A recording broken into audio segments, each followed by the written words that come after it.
Hey guys, in today's video, we're going to be rounding up a whole bunch of concealers that I've been testing out in the last little while. There are 8 here to talk about, and all of them are new releases that are available at Sephora or Nordstrom or both. I'm super excited, so let's dive into the very first one. I'm gonna let you guys know kind of the strengths of each one, the cons of each one, which ones I'd prefer for certain spots on the face, whether that be under the eyes or to cover acne and blemishes. I want to talk first about one of my favorites actually in this lineup, and this is the Cle De Peau Beauty Concealer Broad Spectrum SPF 25. This is a concealer that has sun protection in it. This is actually a stick. So the shade that I picked up is Beige. There are 5 grams of product in this stick, and this is actually a reformulated concealer as far as I understand it. I don't have any experience with the old one, so I can't tell you what it is comparatively, but this one's really lovely. It's super creamy, has a really nice medium coverage, buildable, has a radiant finish as well. Now this is one that I can put under the eyes pretty easily, and I can also cover any acne or blemishes on the face with this. The only thing I would say is that the circumference of the stick, being that it's a little on the wider side, it's hard to get right in there. So I find that using a brush will actually help really target it, especially if you have blueness or discoloration like right at the tear duct, right? But this one's really nice otherwise. If it was just a tad skinnier, it'd be perfect to do kind of handheld, but you can use a brush to get right in there for detailed work. This one does not gather or emphasize anything when it comes to texture or wrinkles, especially under the eye. And this is something we're going to be talking about a lot in this video because there are quite a few that cling really easily and then become dry. And you don't want that under eye area to look crepey or kind of emphasize texture and kind of draw attention to it. It's definitely one of the better concealers when it comes to versatility, and this one I've been really loving. The only thing is that the SPF protection is in here. If you are one that doesn't like that kind of thing, then this one might not be for you. Feels like air on the skin as well, so it's a really nice lightweight formulation. And this one is, being Cle De Peau, it is on the pricier side of things, but certainly worth every penny. I want to talk next about the Benefit product. This is the Boi-ing Cakeless Concealer. The shade that I have here is called 4.5 Do You. This I did get in PR actually.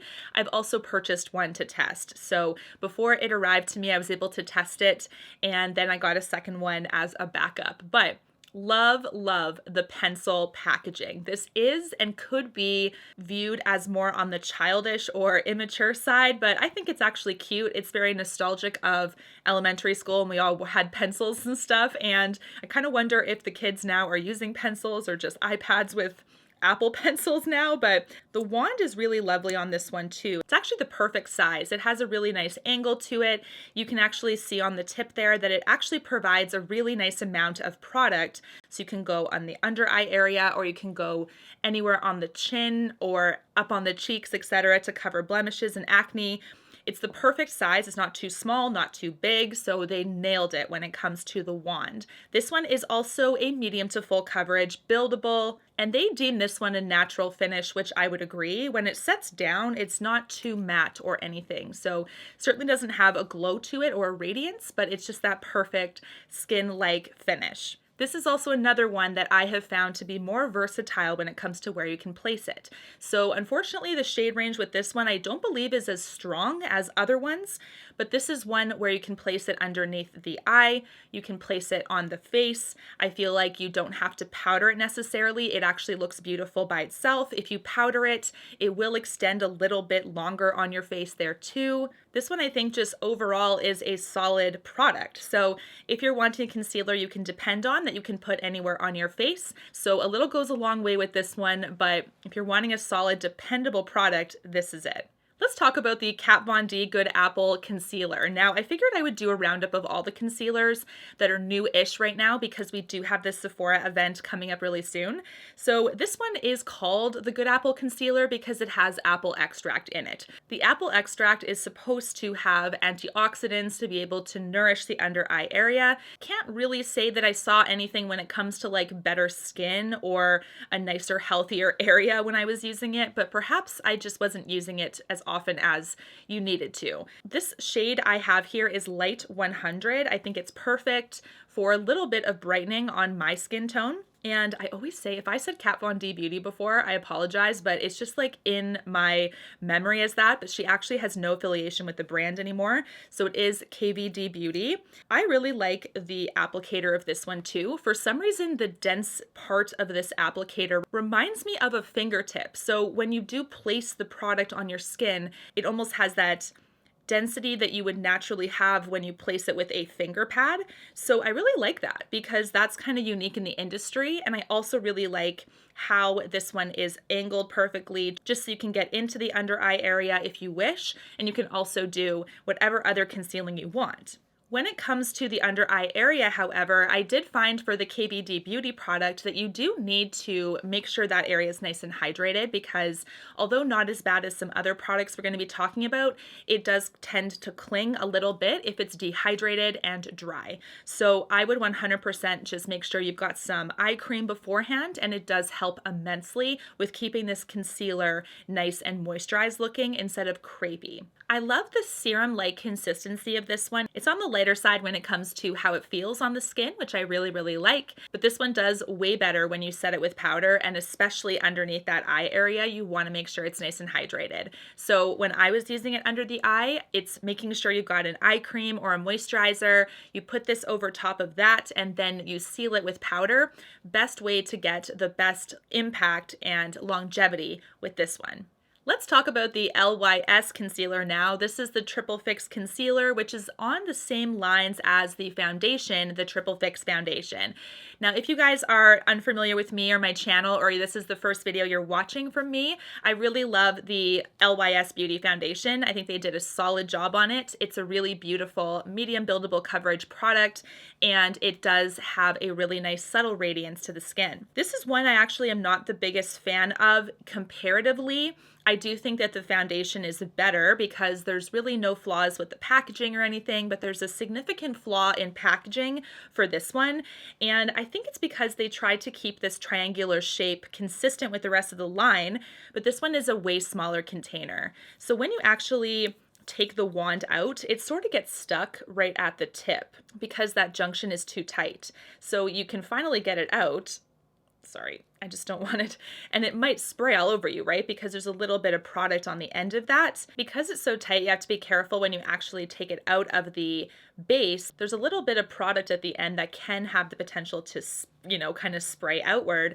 And I'm wearing like a cream sweater right now. So I was kind of like, you gotta be careful what clothes you wear, especially if you're wearing white.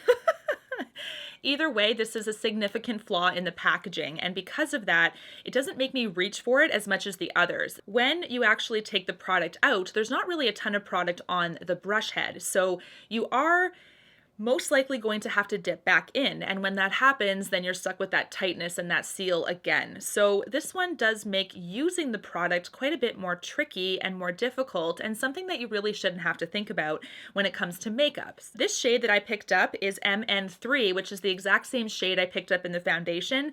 However, this one is more leaning dark. So I can actually work with this one, but it's just a smidgen too dark compared to what I'd like. So if you do want to try it and you do have your foundation shade, you can definitely go half a shade down when you pick up the concealer. Overall, this is still a really lovely product. Like I said, the full coverageness makes it very, very nice for applying very little, but I will say under the eyes, this one is much, much better with a hydrated base as well. So really, really like this one. I'd prefer to use on the face more so for blemishes, just so I have a little bit more flexibility, but this one is definitely pretty good. Foundation, in my opinion, I love a little bit more.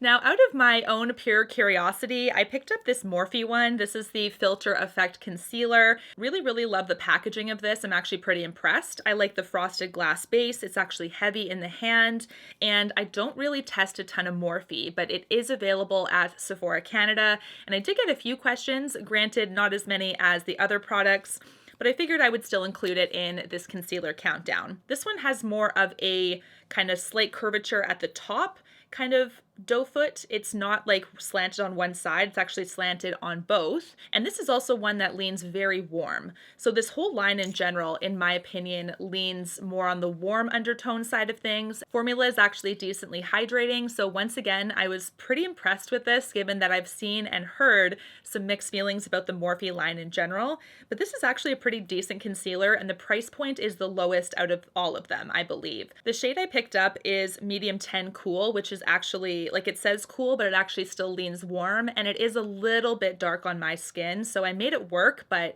not the typical shade I would pick up. I do think that it's hydrating. I do think that under the eye in little amounts and set with powder, it's perfect. If you don't want a warm tone concealer, this might not work out for you, and I do think you can go half a shade or a full shade down from what you typically pick up. This is one that I got a ton of questions about. This is the Dior Backstage Concealer. This is the concealer to the Backstage line, which is very, very much best-selling from Dior. So the shade I picked up is 2N, which is the same that I picked up in the foundation. So this one, first of all, packaging is 10 out of 10, you guys. 100%, so good. It's kind of like a smooth, like matte finish on the bottle. There's a silver base. Love the applicator, which is a brush on the end of it. I don't know how other companies have not thought of this, but it's perfect. Because of that, you can get right into the under eye area. You can get all over the face if you would like. And in my opinion, this is a true neutral shade, which I love. I just can't get enough of the brush. It's just very innovative, so I really hope that other brands follow suit because it made the application process very, very easy. This is a very serum-like consistency, also versatile, but I do think that you do need a hydrated under eye as well because it does lean a little bit drying if you don't really moisturize your under eyes if you're using it in that place. Otherwise, I think when you just use it on the face alone for blemishes, etc., it actually does a pretty good job. So it is one that if you powder or you don't powder, I didn't notice any difference. I do think that it does do a good job of longevity, but when it comes to the under eye in particular, it just seems to cling a little bit. And I think it's because I do have a little bit of texture, like bigger pores. I do have like some wrinkling starting in under my eyes. So there's definitely some good traps for the product to collect and to gather. So for this one in particular, just do a light eye cream application or moisturizer. But other than that, I think this one's pretty good. But it does have this slight luminosity to it, which I prefer. As you guys know, I really love glowy products, glowy finish, and just having that light kind of transcend through my skin. I just feel like it's very youthful and it makes my skin look and feel its best. If you do decide to set this with a powder, the only other thing that I noticed was that you need to really choose a natural finish or a radiant finish powder. If you choose a matte finish to set this with, of course it's going to squash the radiance of this product, but also it tends to change the integrity a little bit and sort of make it look more dry than I think it should be. You know what I mean? So set it with like the Charlotte Tilbury pressed powder, the Say Radiance like loose powder, anything with a radiant finish. If you do like the Laura Mercier, for instance, that's a matte, it's going to squash it, flatten it all out, and actually make it look worse, I think, than if you used a natural or radiant finish powder. This is supposed to be one that has caffeine in it, which is supposed to, I guess, diffuse puffy eyes, but in my honest opinion and just full transparency, I don't really struggle with puffy eyes that often, and I didn't have puffy eyes at all when I was testing all of these. It's really on the rare side for me, so I can't really speak to that claim if it's actually beneficial for that or not. Let's talk about the worst one now. I'm sorry to say. This one to me is very, very heavy and the brush is too big for concealing, really. I don't know why they made it such a large brush. This is from Tarte. This is the Power Flex Concealer. The shade I picked up is 20N, which is light neutral, and the only thing I like about it is like the color of the package because it's kind of like a light blue, which is very happy color to me. I don't know, it's kind of weird maybe. But the brush is huge. Like, okay, I'm going to show you guys. This should have almost been like a foundation. Like, it's so huge. Just too big for a concealer, especially when you're going underneath the eyes. Like, it's just very, very, very large. So just keep that in mind. I also think this is very heavy in like feel on the skin. It feels like you've got quite a bit of makeup on your face. This one tended to cling on texture more than anything, especially underneath the eyes. My eyes looked the worst with this one, regardless of if I prepped them with a moisturizer or not. So I did find that the only way to use this for myself is to put it on the face where I was doing blemishes and acne covering, but not underneath the eyes. Strengths of this one, it's a vegan formulation. It is cruelty-free, as is all of Tarte's products. This one is also a matte finish for those of you guys that want one of those. But it's just a very interesting kind of application process for me. I feel like because it's so heavy, you do have to keep in mind to apply very little, but with a brush that big, you're more prone to over-applying anyway. This is just one that was the most disappointing. I'm going to use it up though to just cover my acne and blemishes, thank goodness. So you can use it that way, but otherwise it's the worst performing one. The final concealer in this countdown is from Bobbi Brown. This is the Skin Corrector Stick. This is also a stick, just like the Cle De Peau, except this one has a really beautiful rounded edge. You guys can see that. So the Cle De Peau one is very much cylindrical. It doesn't have the rounded spherical edges. This one does, which makes it really nice and easy to apply. You just kind of roll it almost like a roller ball, right? Like it's very nice and easy, especially underneath the eyes. This is a light to medium opacity. It's definitely buildable as well, but I do like the fact that you can just kind of roll a little bit. You can have some radiance there. It brings light as well to the eye area, and it really is like heavily promoted to the eye area in particular. So I wanted to see those claims and make sure that it was actually sound claims. The smoothness of this consistency is almost like butter. Like it just, I don't know. It's very, very smooth and lightweight, which I love. The size of this is also like just slightly big, especially when you're wanting to get like right in here, right? So just be patient with it. Use a brush if you would like. Kind of the same advice I gave for the Cle De Peau product. Because of that nice spherical edge, you can really just roll it wherever you would like in the eye area, and it's actually perfect. It's a natural finish despite the fact that it brings light. It is a natural finish. So we're not talking about a radiant one, but it is one that just looks super beautiful on the skin. I do think that if you want to set it with powder, you can keep it a little bit more long lasting underneath the eye, but if you forget to set it, it's still not going to look awful or anything. So this is also a really solid one. I'm pretty impressed with this. I think that the two stick ones are really, really beautiful in this countdown, and the Tarte one stands out definitely as one of the worst. We have quite a few beautiful products to choose from for the upcoming sale if you're looking for a new concealer, but that packaging with the LYS product, the one right here, it just stands out as one of the most difficult, inconvenient packaging styles I've seen for a concealer. So make sure you keep that in mind as well. Hope this video was helpful for you, and let me know if there's any other concealers you want me to review in the future. Until my next one, guys, don't forget to subscribe. It would mean so much to me, and I really hope that you guys take care and stay safe. Bye, guys.